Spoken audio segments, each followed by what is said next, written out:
আবারও এসে গেছি হেসেলে অন্য একটি রেসিপি নিয়ে। আজকে করব খুব দুর্দান্ত স্বাদের একটি রেসিপি। আপনারা একদম নিরামিষ দিনে করে ফেলবেন এরকম পনির মশালা। যেদিনকে নিরামিষ থাকবে বা উপোস থাকবে সেদিন। তার জন্য আমাদের কি কি লাগবে আসুন দেখে নিন। খুব ঘরে থাকা জিনিসই হয়ে যাবে, সহজ রেসিপি। একটা পরোটা, লুচি, লাচ্ছা পরোটা বা নান পরোটা দিয়ে, পোলাও দিয়ে, সব কিছু দিয়ে ভালো লাগবে। ভাতটা দিয়ে ভালো লাগবে, অতটা না, তাও ভালো লাগবে, খুবই ভালো লাগবে। তাহলে আমরা দেখে নিই কিভাবে করতে হয়। আগে দিই পোস্তটা দিয়ে দিই।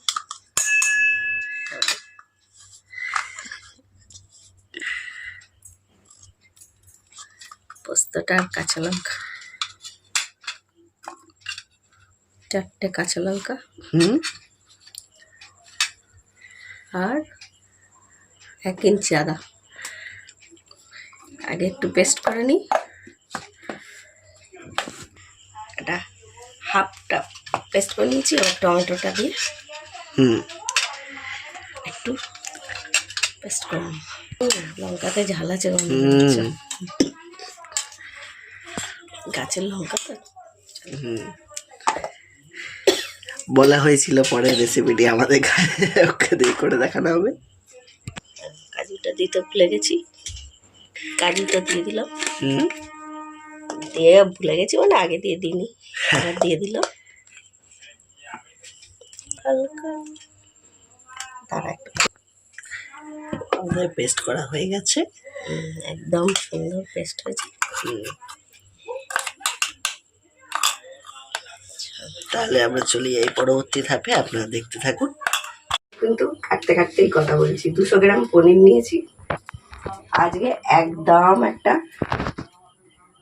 পনিরের নিরামিষ রেসিপি হবে। তার জন্য পনিরগুলোকে ছোট ছোট করে কেটে নিই।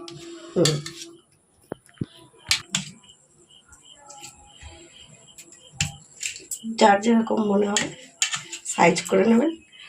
আমি মাঝারি সাইজ করছি, খুব বড় নয়, খুব ছোটও নয়।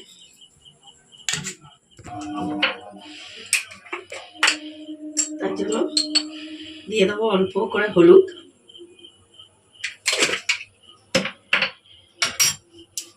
এটা কিন্তু খুব সহজ একটি রেসিপি।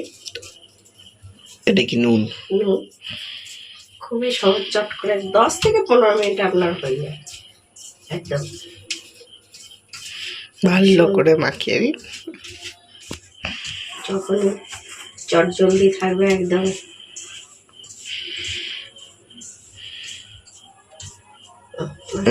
আমরা চলে যাই পরবর্তী ধাপে। এই সাদা তেলে করব রান্নাটা, সাদা তেলে করব। আপনারা চাইলে সর্ষের তেলে করবেন, কিন্তু সর্ষের তেলে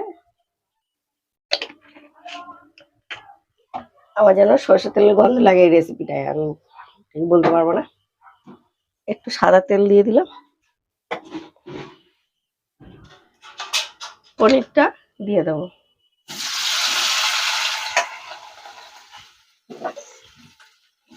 পনির খুব ভাজার দরকার নেই, পনির বেশি ভাজলে শক্ত হয়ে যায়।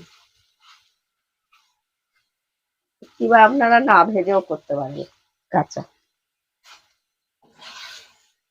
আমি একটু হালকা করে ভেজে নেব। যখনই বাড়ি থেকে এসে যাবে বা চট করে ভালো লাগে না, তখনই বা নিরামিষ দিনে, আমাদের তো নিরামিষ কি বলবো, পুজো আজটা লেগেই থাকে, তখনই এরকম একটি রেসিপি করে নেবেন আপনারা। একটু সবকটা একটু পিস করে নেব, নিয়ে দেখুন অনেক হালকা হালকা পনিরের একটা কালার চলে এসছে। আর বেশি ভাজার দরকারই নেই। তুই ওখানে ঘুরছিস কেন বাবা?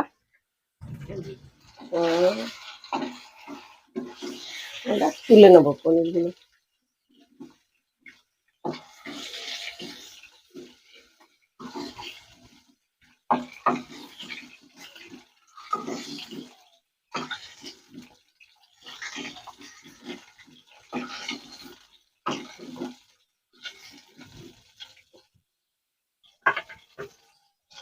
আর তেল দেওয়ার দরকার নেই, বেশ পনির ভাজার অনেকটাই তেল আছে। দিয়ে দেবো একটু গোটা গরম মশলা, এবারে দুটো দারচিনি, দুটো লবঙ্গ, দুটো নয় দু টুকরো দারচিনি, দুটো ছোট এলাচ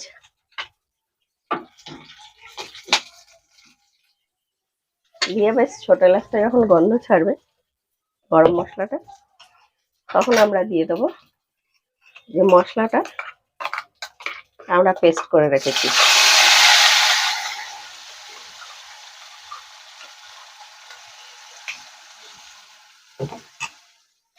এটা খুব গাঢ় হয়ে গেছে।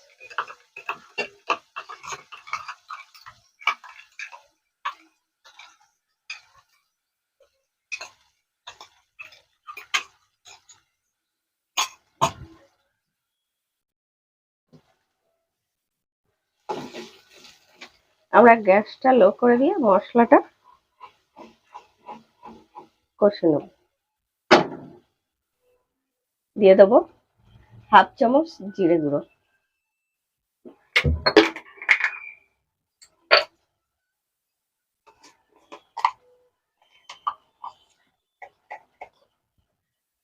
হাফ চামচ ধনে গুঁড়ো। আমার চামচটা বড় বেশ, ওর জন্য হাফ চামচ বললাম। আন্দাজ মতো হলুদ, আর কালার হওয়ার জন্য একটু কাশ্মীরি লঙ্কা।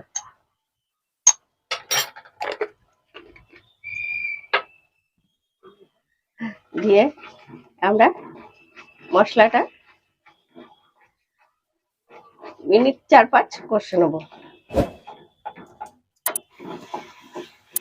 এবং মশলাটা দিয়ে বেশ তেল ছেড়ে এসছে। এই সময় দিয়ে দেবো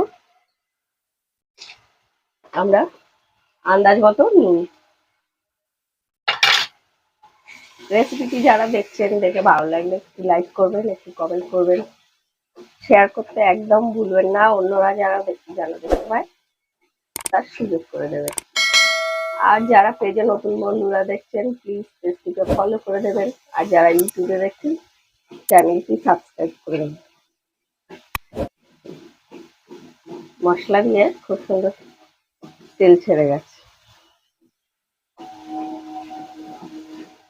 বললাম খুব চটজলদি হয়ে যায়, একদম সময় লাগে না এটা।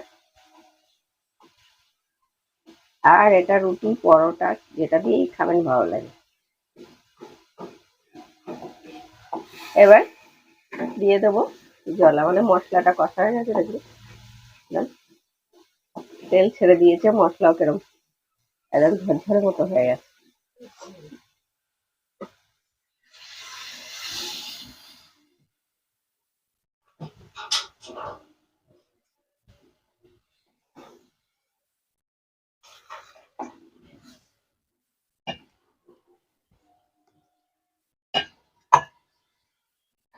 আমরা একটু ফুটে ওঠা অবধি ঢাকা দিয়ে রাখবো। A few minutes later. ফুটে গেছে আমাদের গ্রেভিটা। এবার দিয়ে দেবো পনিরটা।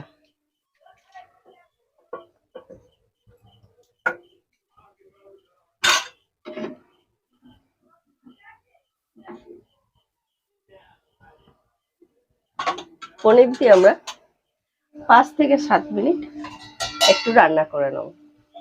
5 minutes later. ফিরে এলাম 5 মিনিট পর।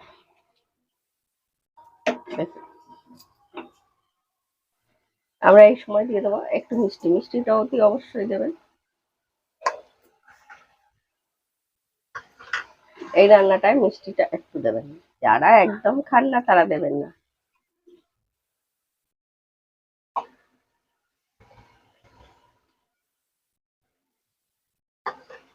আর একটু কস্তুরি মেথি হাতে পেস্ট করে দিয়ে দেবেন।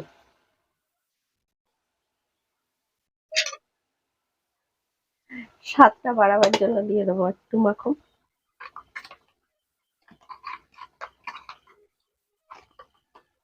মাখনটা দিয়ে দিতেই হবে, কোনো মানে নেই, থাকলে দেবেন, না থাকলে স্কিপ। আমাদের রান্নাটা একদম কমপ্লিট হয়ে গেছে। খাবার জন্য। এবার ওপর দিয়ে একটু গরম মশলা ছড়িয়ে দিয়ে আমরা সার্ভ করে দেবো।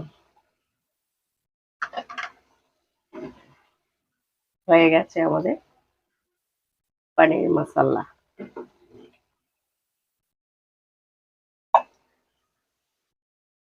এবার আমরা গ্যাসটা বন্ধ করে দেবো।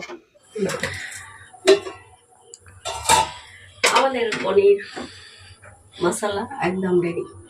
নিরামিষ পনির মশলা। পনির মশলা।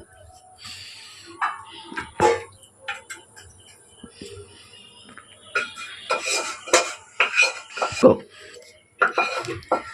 আজকের মতো মৌসুমী হেসেলের রেসিপি এখানে এই শেষ। সবাই সুস্থ থাকবেন, ভালো থাকবেন, ভালো ভালো রাঁধবেন, খাবেন, আর কমেন্ট করতে একদম ভুলবেন না।